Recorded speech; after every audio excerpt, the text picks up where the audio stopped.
Je m'appelle Jean Moreau et j'ai passé ma vie à lever des murs et à poser des toits pour les autres. Ces mains pleines de cicatrices ont construit des pavillons en banlieue, des fermes rénovées, des immeubles quelconques dans des villes où je me perds maintenant. Mais jamais je n'aurais imaginé que, un jour, mes propres enfants chercheraient à m'enfermer entre quatre murs que je n'avais pas choisis.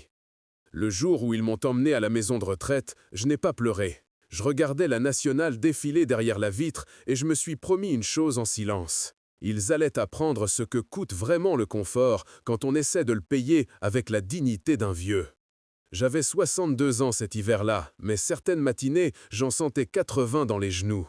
Le ciel au-dessus de Bordeaux était gris et lourd, avec cette lumière froide des jours où même les pigeons semblent fatigués. À côté de moi, sur le siège passager, mon fils Thomas tenait le volant trop fort. Sur la banquette arrière, ma belle-fille Sophie feuilletait son téléphone, l'air absorbé, comme si nous allions simplement faire les courses.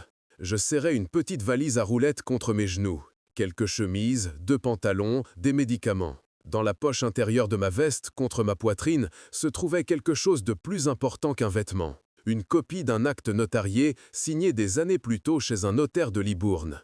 Le genre de papier qui a plus de poids qu'une maison entière. Ce qui est drôle, c'est que rien de tout cela n'est arrivé d'un coup. Cela a commencé par des phrases douces, par des regards inquiets qui avaient davantage de calcul que d'affection.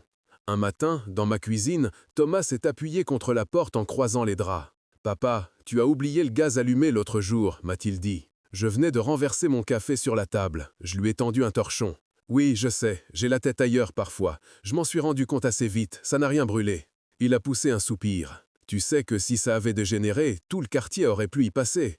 Tu es tout seul ici, tu ne peux plus rester comme ça. » Puis, c'était Sophie qui téléphonait le soir. « Jean, tu as pensé à te faire aider ?» me demandait-elle. « Une aide à domicile, quelqu'un qui vienne t'aider pour les papiers, pour le ménage, pour la cuisine. »« Tu en aurais bien besoin. » Je répondais toujours la même chose. « Pour l'instant, je me débrouille. Tant que je monte les escaliers sans tomber, je reste chez moi. » Chez moi. Ces deux mots recouvraient tout. Ce n'était pas un appartement quelconque dans une barre de HLM. C'était la maison que j'avais construite de mes propres mains, dans un petit village de Dordogne, au milieu des champs et des chemins de terre. Une maison en pierre blonde qui prenait une couleur de miel au soleil. Là, j'avais vécu avec ma femme, Marie. Là, nous avions vu grandir nos enfants, Thomas et Claire. Là, nous avions fêté des Noëls où il manquait toujours une chaise, mais où l'on trouvait toujours une solution.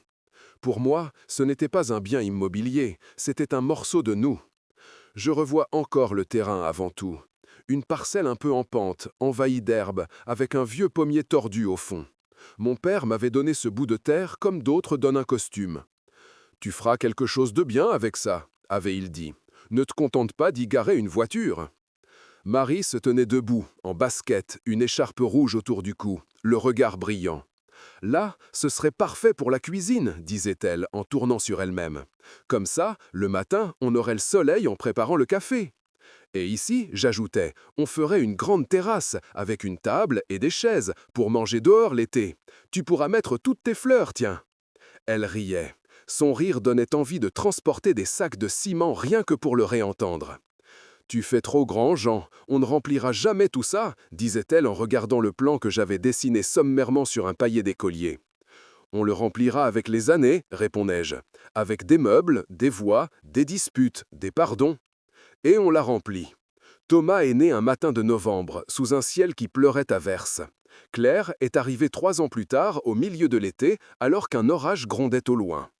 Les murs ont eu droit aux coups de crayon pour marquer les tailles, aux posters de groupes de rock que je ne comprenais pas, aux photos de classe épinglées un peu de travers. La cuisine sentait la soupe, le vin rouge à petit prix et le gratin dauphinois que Marie réussissait mieux que n'importe quel restaurant du coin. Sur la terrasse, nous avions un vieux banc trouvé sur un marché aux puces.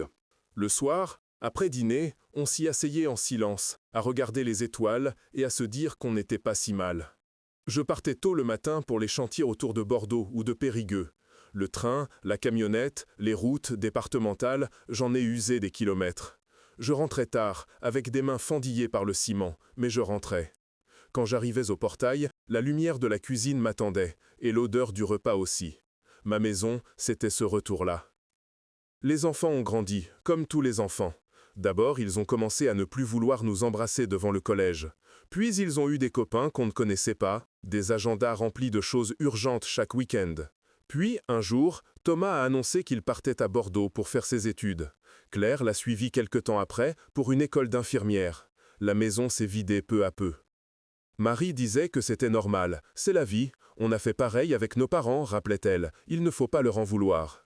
Je faisais semblant d'être d'accord, mais j'entendais bien que les conversations téléphoniques se faisaient plus courtes, qu'ils venaient moins souvent manger le poulet rôti du dimanche. Toujours une bonne raison. On est débordé au boulot, les enfants sont malades, on n'a pas pu louer la voiture ce week-end.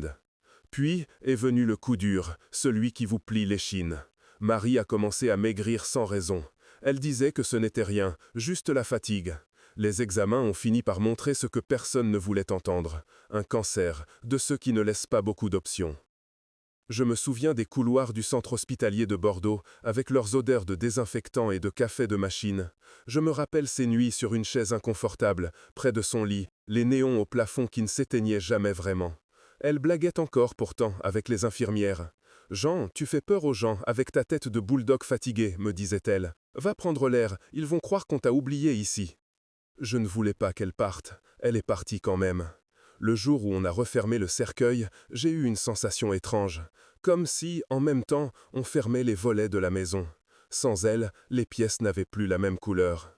Une soirée à l'hôpital, alors que la perfusion goûtait lentement et que la télé diffusait un vieux film en bruit de fond, elle m'a pris la main. « Jeanne, promets-moi quelque chose, a-t-elle murmuré. « Tout ce que tu veux, ai-je répondu. Promets-moi que cette maison ne sera jamais juste un prix sur une annonce, qu'elle ne sera pas coupée en petits morceaux et revendue pour des travaux de cuisine ouverte à la mode. Elle représente trop. Toi et moi, on a tout mis dedans. Protège-la. » Je lui ai promis. Je ne plaisante jamais avec les promesses faites à quelqu'un qu'on aime.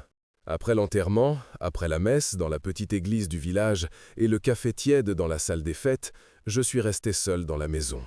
Le lit me paraissait trop grand, les couverts trop nombreux dans le tiroir. La voix de Marie manquait partout.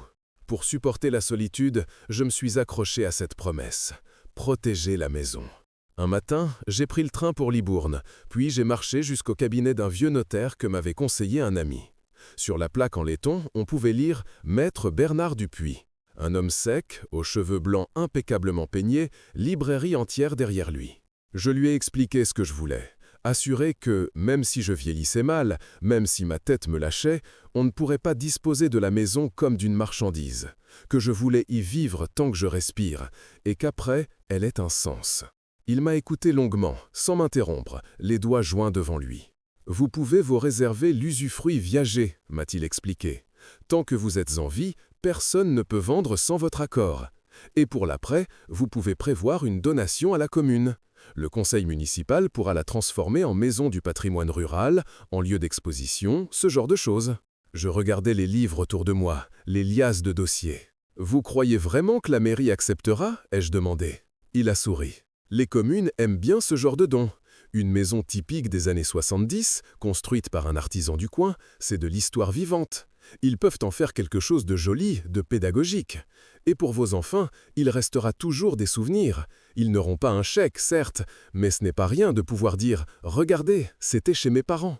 Nous avons passé l'après-midi à tout mettre noir sur blanc. Réserve d'usufruit, donation à la commune, clause selon laquelle la maison devait être conservée dans son état général avec sa façade en pierre, sa terrasse, son jardin. Pas question de la raser pour construire un lotissement. Nous avons signé. Il a relu une fois de plus, tamponné avec un sérieux presque solennel. « Surtout, gardez bien vos exemplaires, a dit Maître Dupuis, et ne revenez pas en arrière à la légère. Ce que vous faites là engage votre vie et celle de votre maison. » Je suis reparti avec les papiers dans une chemise cartonnée et un drôle de sentiment. Comme si j'avais coulé des fondations sous quelque chose qui allait me dépasser. Les années ont filé. Thomas venait au village de temps en temps. Claire, un peu plus souvent. Elle m'appelait pour savoir si j'avais besoin qu'on m'accompagne chez le médecin. Elle amenait parfois ses enfants, mes petits-enfants, qui couraient dans le couloir en hurlant. Cependant, petit à petit, les visites se sont espacées. Thomas avait une entreprise à faire tourner. Sophie tenait beaucoup à ses week-ends à la campagne chez ses parents, pas dans mon village perdu. On venait pour Noël, pour Pâques, quand ça arrangeait. Puis on sautait une année parce qu'il y avait toujours une bonne raison. Et puis un jour, le ton a changé. « Tu ne peux plus rester tout seul », répétait Thomas. « C'est irresponsable. Si tu tombes et que tu restes par terre 2 jours, on ne s'en rendra même pas compte. » J'ai hoché la tête. Je savais qu'il n'avait pas complètement tort, mais je savais aussi qu'il y avait autre chose derrière. Les phrases ont commencé à ressembler à ça. On pourrait vendre la maison, rembourser notre crédit à Bordeaux, et toi tu aurais une belle chambre dans une bonne maison de retraite. Tu ne te rends pas compte, papa, des frais que ça évite. J'entendais bien le mot « vendre » qui résonnait plus fort que « maison de retraite ». Ce jour-là, en les voyant trier mes livres dans des cartons, jeter des tas de choses en disant que ça ne servait plus à rien, j'ai su qu'ils avaient dépassé la ligne invisible. Ils voulaient sincèrement faire ce qu'ils appelaient le nécessaire, mais ils voulaient surtout se débarrasser d'un poids et transformer 30 ans de vie en somme sur un compte. Je n'ai pas crié. J'aurais pu me battre, les menacer, faire un scandale. Mais à quoi bon? Ils auraient insisté, se seraient braqués. J'ai simplement laissé faire. Ils ont pris cette passivité pour de la fatigue. Le matin où l'on m'a emmené à la maison de retraite, le ciel était bas. Thomas a fermé la portière. Sophie a sagement posé ma valise dans le coffre. Nous avons roulé jusqu'à la périphérie de Bordeaux, là où les zones commerciales poussent comme des champignons, entourées de ronds-points. La résidence s'appelait les Tilleuils. Une façade beige, des vitres larges, un jardin minuscule entouré de grillages. À l'intérieur, ça sentait la javel, la crème pour les mains et la soupe. Une infirmière souriante m'a accueilli. « Bonjour, monsieur Moreau, je suis Julie, une des soignantes. Vous verrez, ici on est une grande famille, m'a-t-elle dit. Une grande famille où les enfants déposent leurs parents comme on dépose un colis, ai-je pensé sans le dire. On m'a installé dans une chambre à 2 lits. Mon voisin dormait, la bouche ouverte, un ronflement profond. À la fenêtre, on voyait le parking du supermarché d'en face. Thomas m'a pris dans ses bras. « Tu verras, papa, tu seras bien. On passera te voir souvent. » Sophie a ajouté. « Tu vas te faire des amis, tu vas être encadré, tu vas te reposer enfin. » Ils ont laissé mes affaires sur une chaise, m'ont répété qu'ils appelleraient très vite, puis ils sont partis. Je les ai vus par la fenêtre monter dans leur voiture et repartir sans se retourner. Quand la porte s'est refermée derrière eux, je me suis assis sur mon lit. J'ai pris la photo de Marie dans ma poche et je lui ai murmuré. « Voilà, ma belle, nous y sommes. Ils pensent m'avoir sorti de chez nous. Ils ne se doutent pas que la maison n'est pas si facile à emmener. » Les premiers jours, il a fallu s'habituer. Les horaires fixes, les sonnettes, les repas collectifs. À 7 heures, on venait allumer la lumière. À midi, on servait des plateaux presque identiques tous les jours. À 16 heures, c'était le goûter. Il y avait des ateliers peinture, mémoire, jeux de société. Certains résidents participaient avec enthousiasme. D'autres erraient dans les couloirs, l'air absent. Je m'asseyais souvent dans la salle télé. Il y avait toujours un feuilleton ou un débat politique. Rien de tout ça ne m'intéressait beaucoup, mais ça me permettait d'observer. C'est là que j'ai rencontré Henri. Il s'est assis à côté de moi en après-midi. Un homme maigre, bien rasé, lunettes sur le nez. Il a regardé le jeu télévisé un moment, puis il a tourné la tête vers moi. « Vous avez la tête de quelqu'un qu'on n'a pas demandé son avis pour venir ici », m'a-t-il lancé. Je ne pouvais pas m'empêcher de sourire. « Je pense qu'on a rarement vraiment le choix », ai-je répondu. Henri a haussé un sourcil. « Avant, j'étais avocat. J'ai vu des gens signer des choses qu'ils ne comprenaient pas toute ma vie. Je reconnais cette expression-là. Je lui ai appris que j'avais été maçon. « Alors, vous connaissez les fondations », a-t-il conclu. « On va bien s'entendre. » C'est avec lui que j'ai commencé à parler un peu plus. Il savait écouter. Il savait aussi poser les questions qui vont au fond. Un jour, après le déjeuner, alors que nous étions assis dans le patio, il m'a demandé « Et votre maison, dans tout ça, elle en est où ?» Je l'ai regardé un instant. Sur le papier, probablement au milieu d'une promesse de vente. Dans la réalité, elle tient encore debout là où je l'ai construite. Et elle est moins vendable que ce qu'il croit. Je lui ai raconté Maître Dupuis, l'usufruit, la donation prévue à la mairie. Il s'est mis à rire. « Vous êtes plus avocat que moi, Jean. Vos enfants n'ont aucune idée du mur qui les attend. » Quelques jours plus tard, au retour de la messe organisée à la résidence, j'ai trouvé un message de Thomas sur mon téléphone. « Papa, on a lancé les démarches pour la vente. On a trouvé des acheteurs sérieux. Tu peux te reposer. Tout est sous contrôle. » Je suis resté un moment à regarder ces phrases. « Repose-toi. » Je crois que je n'ai jamais été aussi éveillé que ce jour-là. Le lendemain, j'ai demandé à Julie un service. « Julie, si je vous envoie un document par courriel, vous pouvez me l'imprimer ?» ai-je demandé. « Bien sûr, m'a-t-elle répondu en souriant. On rend souvent ce service aux résidents. C'est pour la banque, pour la sécu ?» Pour moi, c'était pour Maître Dupuis. J'ai retrouvé son courrier dans mes archives en ligne, avec au bout la copie de l'acte complet. Le jour même, Julie est venue me donner les feuilles. Je les ai lues de haut en bas, chaque ligne, chaque phrase. La réserve d'usufruit viagère, la clause de donation à la commune, les mentions du registre foncier. Je me suis senti comme un menuisier qui retrouve un vieux plan et qui constate que le bois est toujours solidement assemblé. Les semaines ont passé. On m'a parlé de moins en moins de la maison. Thomas venait rarement, toujours pressé, souvent seul. Quand il disait « la maison », il parlait déjà comme si elle ne m'appartenait plus. Un matin, le téléphone de la réception a sonné. La secrétaire a levé la tête. « Monsieur Moreau, c'est votre fils », a-t-elle annoncé. Je suis allé jusqu'au comptoir. J'ai pris le combiné. « Allô Thomas ?» Sa voix était tendue. « Papa, on a un gros souci avec la vente. » Je me suis appuyé contre le comptoir, sans précipitation. « Ah bon? Quel genre de souci ?» Le notaire nous dit qu'il y a une réserve, là, sur le titre, une histoire d'usufruit et de donation à la commune. Il dit que tant que tu vis, on ne peut rien signer sans toi, et que même après, c'est compliqué. Je me suis autorisé un petit sourire qu'il ne pouvait pas voir. « Et tu trouves cela surprenant ?» ai-je demandé. « Ce n'est pas sérieux, papa. On a déjà signé un compromis avec les acheteurs. On devait rembourser une partie de notre prêt avec ça. On compte sur cet argent. Tu ne peux pas nous faire ça. » Je suis resté silencieux quelques secondes. J'entends encore au fond la rumeur de la salle télé. « Thomas, je n'ai rien fait contre vous. J'ai fait quelque chose pour ta mère et pour moi, bien avant que tu imagines vendre quoi que ce soit. Mais cette maison, c'est notre héritage, a-t-il lâché. Votre héritage, c'est ce que vous avez reçu en regardant comment on vivait, ta mère et moi. Ce n'est pas seulement des murs, ai-je répondu. Il s'est énervé. Tu ne comprends pas, papa. On a des dettes, des projets. On t'a trouvé un endroit bien. Tu n'as plus besoin de cette maison. Tu la laisses à l'abandon. Je n'ai pas haussé la voix. On n'abandonne pas un endroit en y ayant mis sa vie. Vous avez abandonné l'idée que j'y ai encore ma place. C'est autre chose. Il a soufflé, exaspéré. Alors, tu refuses de venir signer pour changer ça? Oui, j'ai répondu. Je refuse. Il y a eu un silence, puis le clic sec de quelqu'un qui raccroche.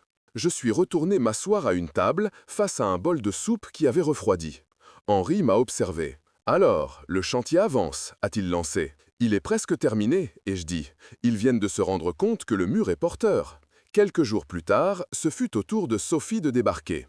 Sans prévenir, un après-midi, elle est apparue dans le hall, bien maquillée, manteau chic, sac en cuir brillant. « Jean, on peut parler une minute ?» a-t-elle demandé. Nous nous sommes installés dans la salle de visite. Elle a posé son sac sur la table, croisé élégamment les jambes, pris un air sérieux. « Je vais être franche », a-t-elle déclaré. « Tu mets toute la famille en difficulté avec cette histoire d'usufruit et de donation. Thomas est à bout. Tu pourrais régler ça avec une simple signature. » « Ah oui, une simple signature, ai-je répété. C'est toujours simple quand ce n'est pas la signature des autres. » Elle a serré les lèvres. « Tu ne vois pas plus loin que ton orgueil. Tu préfères qu'on s'enfonce financièrement plutôt que de nous laisser profiter d'une maison que de toute façon tu n'utiliseras plus jamais. » Je lui ai répondu lentement. « Je n'ai jamais considéré cette maison comme un profit. C'est toi qui parles ainsi. Et je n'ai pas l'intention de transformer 30 ans de vie en solution rapide pour solde bancaire. » Elle m'a lancé un regard glacé. « Alors tu veux nous punir, c'est ça ?» Je secoua la tête. « Je veux juste être fidèle à ma parole. Ce que je punis peut-être, c'est votre manière de considérer les choses. Mais ce n'est même pas mon but premier. » Elle s'est levée, soudain lasse. « Je ne te comprends pas. Tu finiras seul à cause de ça, a-t-elle jeté. Je lui ai répondu calmement. On ne finit jamais complètement seul quand on sait pourquoi on a fait certains choix. Elle est partie sans me serrer la main. Le bruit de ses talons s'est éloigné dans le couloir, sec, rapide. Je suis resté là, à regarder les chaises en plastique vides. Puis je suis allé jusqu'à la fenêtre. Sur le parking, des caddies alignés attendaient la prochaine tournée de course. La vie continuait, indifférente. Je pensais à Marie. Elle aurait peut-être eu le cœur brisé de voir son fils me parler ainsi. Elle aurait peut-être aussi approuvé ma décision. Je ne pouvais plus lui demander. Alors, je me raccrochai à sa phrase de l'hôpital. « Protège la maison ». Les mois passaient. Le printemps approchait, même si on le devinait plus qu'on ne le voyait depuis la fenêtre du rez-de-chaussée. Un samedi après-midi, alors que je regardais distraitement un match de football à la télévision de la salle commune, j'ai entendu une voix derrière moi. « Bonjour papa ». Je me suis retourné. Claire se tenait là, dans un manteau bleu, un sac à l'épaule, les cheveux attachés à la va-vite. Elle avait les yeux de sa mère, ce mélange de douceur et de détermination. Je me suis levé au ralenti, avec l'aide de ma canne, et je l'ai serrée contre moi. Son parfum me rappelait quelque chose de simple, de propre. Nous sommes allés marcher dans le petit jardin entouré de grillages. Thomas m'a raconté, a-t-elle dit, enfin, sa version. Je suis monté au village. J'ai parlé au maire. J'ai demandé des explications à Maître Dupuis. J'ai tout lu. Et, ai-je demandé, qu'en penses-tu? Elle a pris une longue inspiration. Je pense que tu as fait ce que tu croyais juste, que tu es resté fidèle à maman, et que, oui, ça complique les choses pour Thomas, mais ce n'est pas toi qui as créé les complications. Je me suis senti soulagé, d'une manière que je n'attendais plus. Tu es la première à me dire ça, ai-je murmuré. Elle a souri tristement. Je ne dirais pas que je suis ravi de ne rien toucher de la maison. Ça m'aurait aidé aussi, tu sais. Mais je préfère que cette maison reste ce qu'elle a été, plutôt qu'elle devienne l'énième objet d'un partage amer. Après un moment, elle a sorti une petite boîte de son sac. « J'ai trouvé ça en rangeant le grenier », a-t-elle expliqué. « Je pense que ça doit être à toi. » J'ai ouvert la boîte. À l'intérieur, sur un petit carré de tissu, reposait l'alliance de Marie. Un anneau simple, usé dessous. « Je croyais l'avoir enterré avec elle, ai-je dit. « Non. Tu l'avais enlevée à la maison. Elle l'avait laissée dans un tiroir avec une lettre. Dans cette lettre, elle me demandait de te rendre l'alliance un jour. Elle disait que tant que tu l'aurais, elle ne serait pas complètement partie. J'ai glissé l'anneau à côté du mien. Mes doigts ont retrouvé un vieux réflexe. Merci, ma fille, ai-je soufflé. Maintenant, j'ai l'impression qu'elle est revenue s'asseoir un peu ici. Nous avons parlé de ses enfants, de ses gardes de nuit à l'hôpital, de sa fatigue. Elle m'a écouté raconter encore une fois comment j'avais posé le premier parpaing de la maison, comment Marie avait insisté pour une grande fenêtre dans la cuisine.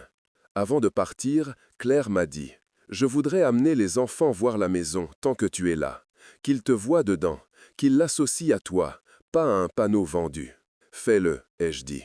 Je veux leur montrer le cerisier du jardin et l'endroit où leur grand-mère faisait sécher le linge. » Quand elle est partie, j'ai ressenti une chaleur étrange. Tout n'était pas mort. Tout n'était pas perdu dans cette histoire de vente ratée et de rancœur. Il restait ce lien-là. Un matin de début d'été, le courrier de la résidence contenait une enveloppe avec le tampon de la mairie de mon village. Je l'ai ouverte au patio, assis à côté d'Henri. C'était la décision officielle du conseil municipal. La maison Moreau serait classée comme maison du patrimoine local. Elle deviendrait un lieu de visite pour raconter la vie d'une famille ouvrière du XXe siècle dans le sud-ouest. Je lisais chaque ligne avec lenteur. Il y était question de travaux légers pour la mise en sécurité, mais aussi de préserver la terrasse, la cuisine, le jardin. Mon nom et celui de Marie seraient inscrits sur une plaque à l'entrée. « Alors, mon vieux, c'est signé », a commenté Henri en voyant mon expression. « Oui, c'est signé », ai-je répondu. « Cette fois, pas par moi, par la commune. Et c'est très bien. » Après cela, je me suis senti plus léger encore, comme si j'avais posé, pour de bon, la dernière pierre de la maison. À partir de là, ce n'était plus mon problème. Je pouvais me contenter de respirer. Un soir, alors que le soleil descendait lentement derrière les bâtiments gris de la zone commerciale, je me suis installé à mon petit bureau de chambre. J'ai ouvert mon carnet, celui où j'écrivais de temps en temps pour ne pas perdre le fil, j'ai pris mon stylo et j'ai rédigé quelques phrases. Je ne sais pas combien de temps il me reste, et j'écris. Mais je sais une chose, je n'ai pas laissé les autres décider de la valeur de notre vie. La maison restera debout. Elle racontera quelque chose de nous aux gens qui passeront. Ce n'est pas grand-chose, peut-être. Pour moi, c'est énorme. J'ai décrit aussi la maison de retraite, Henri, Julie, le silence du couloir à la tombée du jour. J'ai noté les prénoms de mes petits-enfants, pour ne pas risquer de les oublier. J'ai conclu par un souhait simple. J'aimerais que, plus tard, si Thomas passe devant la maison, il s'arrête une minute, qu'il regarde la plaque avec nos noms et qu'il comprenne enfin pourquoi je n'ai pas signé. J'ai refermé le carnet, j'ai posé la photo de Marie par-dessus, je me suis allongé doucement. Julie est passée vérifier mes constantes. « Vous avez l'air apaisé ce soir, monsieur Moreau », a-t-elle remarqué. « Je crois, oui », ai-je répondu. « Les choses sont à leur place. » Elle a souri, m'a souhaité une bonne nuit, a éteint la grande lumière en laissant la petite veilleuse près du lit. Dans la pénombre, j'ai imaginé la terrasse de la maison, les cigales que l'on entendait parfois quand l'été était très chaud, la lumière orange du soir sur les pierres. J'ai entendu la voix de Marie, très clairement, comme si elle se tenait juste à côté. « Tu t'en es bien sorti, mon vieux, disait-elle. Viens t'asseoir maintenant, on a tout notre temps. » Je ne sais pas combien de temps encore je resterai dans cette chambre de la résidence Les Tilleuls. Je sais en revanche que je ne me sens plus enfermé. Les vrais murs sont ailleurs, ils sont là-bas, au village. Ils sont dans ce que j'ai décidé avant que d'autres décident à ma place. Ils sont dans les promesses tenues. On pense souvent que la justice, c'est du bruit, des procès, des scandales. Avec l'âge, j'ai appris que la justice peut être silencieuse. C'est parfois juste un vieil homme qui choisit de ne pas apposer sa signature là où tout le monde l'attendait, et qui, grâce à ce refus, trouve enfin la paix. Mes enfants ont cru m'avoir pris tout ce qui comptait. La seule chose qu'ils m'ont retirée, c'est la possibilité de finir mes jours dans ma maison. En échange, j'ai gagné le droit de décider ce qu'elle deviendrait. Et maintenant que je sais qu'elle continuera de respirer, d'accueillir d'autres pas que les miens, je peux fermer les yeux sans amertume. J'espère très secrètement qu'un jour l'un de mes petits-enfants poussera la porte de cette maison, transformée en lieu de mémoire. Qu'il lira les quelques lignes écrites sur un panneau dans l'entrée, qu'il s'arrêtera devant le vieux banc de la terrasse, et qu'il se dira que ce grand-père obstiné n'était peut-être pas seulement têtu, qu'il avait, au fond, compris quelque chose d'important. Ce jour-là, même si je ne suis plus là pour le voir, je considérerai que mon travail sera vraiment terminé.